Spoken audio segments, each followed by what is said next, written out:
এটা পরিচালনা করছে। 28 বছর পরে 2019 সালে ডাকসু হয়েছে।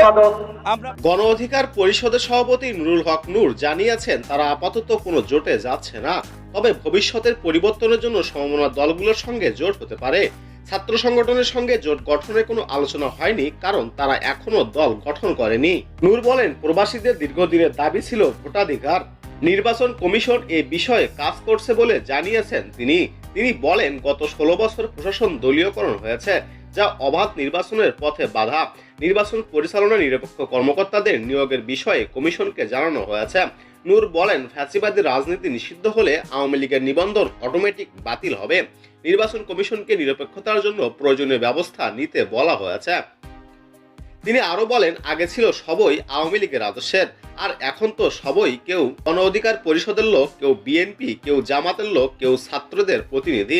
কাজেই এখানকার প্রশাসনে যদি রাজনৈতিক এমন মনোভাব থাকে, এটার একটা প্রভাব নির্বাচনে পড়বে। নির্বাচন কমিশনকে আমরা স্পষ্ট জানিয়েছি, নির্বাচনে যারা কাজ করবেন, প্রিজাইডিং অফিসার থেকে শুরু করে অন্যান্য যারা কাজ করবেন, তারা যেন জড়িত না থাকে, সেটি যেন আগেভাগেই একটা প্রক্রিয়ার মধ্যে নিশ্চিত করা হয়।